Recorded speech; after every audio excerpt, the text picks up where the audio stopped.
Hellbroke Lucy here. How y'all doing? I have a very modest goal with this video.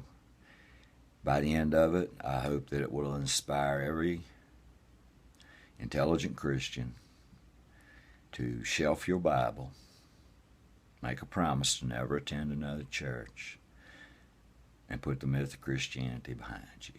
That's not much to ask. I'm going to tell you how to do it. The thought hit me that I could do this by looking up at Mars last night. Mars is getting brighter and brighter. Some special event going. I forget the alignment of the sun and the earth. We got a vehicle up there. I live in Virginia. I can drive from here to L.A. in 56 hours in a semi.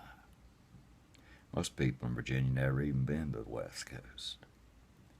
They can't see the West Coast from here. Can't see it. And I can be there in two days and 7 hours. It takes around 200 to 250 days at 18 to 25,000 miles per hour to get to Mars, and we're there. Well, that triggered all these other thoughts. This book, called a Bible, said that Adam named every animal on earth. We find new animals every day.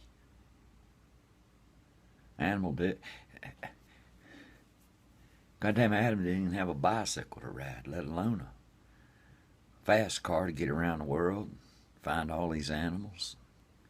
Submarines to get to the bottom of the ocean, look for all these animals. So there, the Bible's a myth. It claims morality. The Bible, God killed more people than anybody. For any reason.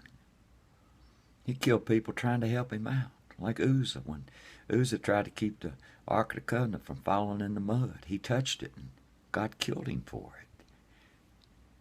This is the basis of traditional Christian morality. Godly morality.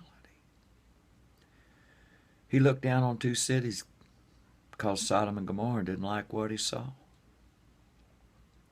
So he chose the only righteous man in the city to save with his family, wife and 4 daughters, and sent 2 angels down there.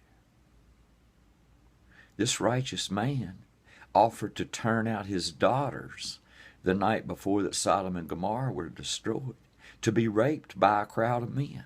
But they were gay men, and they wanted the 2 male angels. These male angels sent by God, so powerful as to be able to destroy Sodom and Gomorrah, needed the protection of Lot, and him offering his 2 daughters to be raped all night long.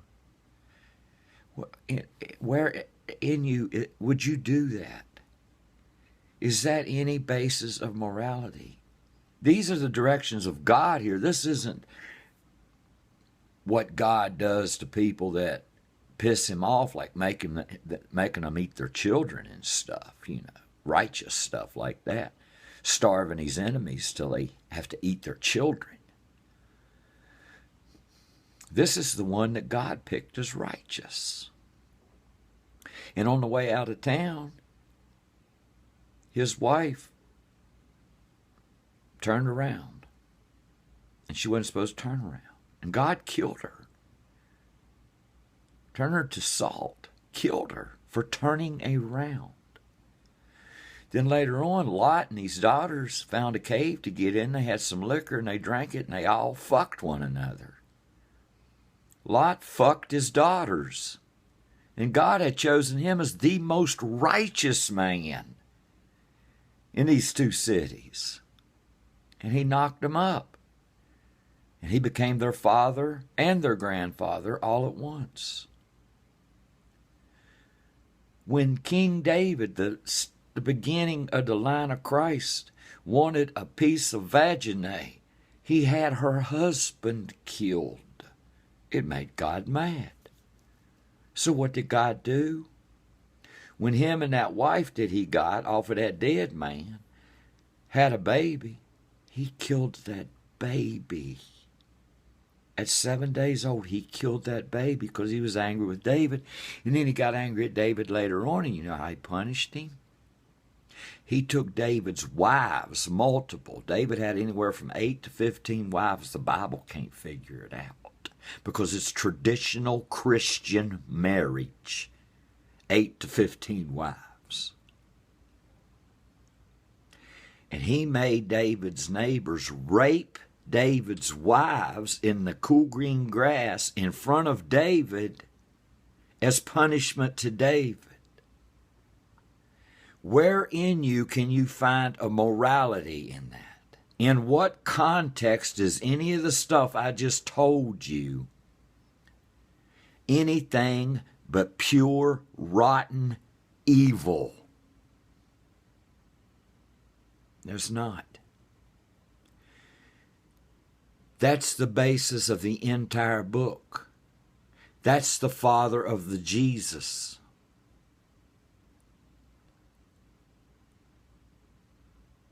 The book is the most evil, immoral thing ever written. Why are you still using it as a guide for morality?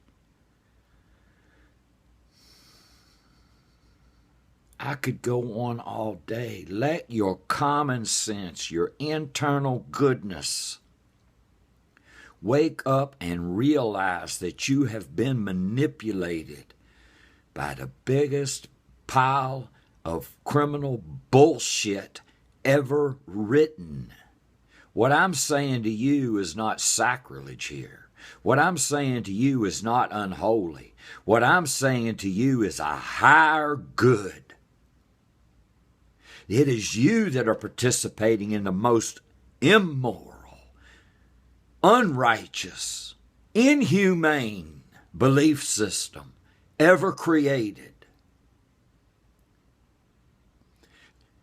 The Christian organization hijacked the word good and said we're good to fight evil.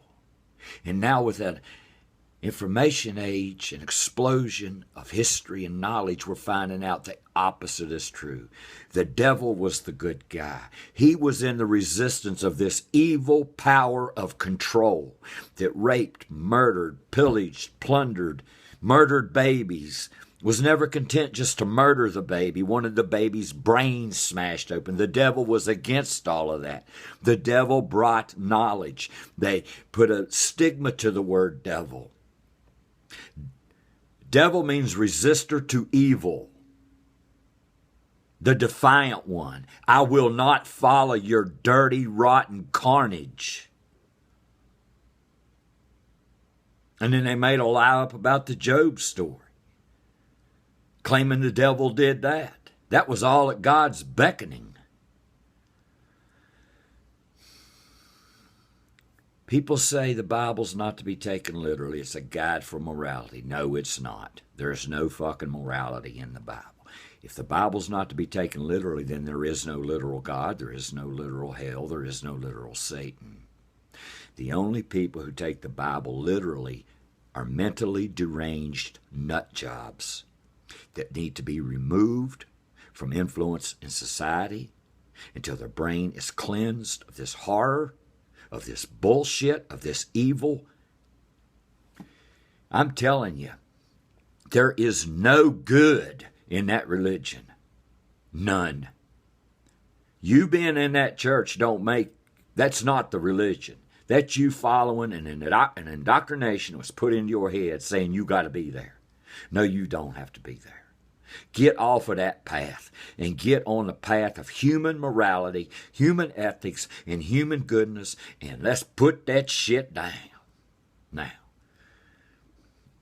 make my minimal, modest wish come true, and let's end Christianity today. It's not much to ask, is it? Thank you.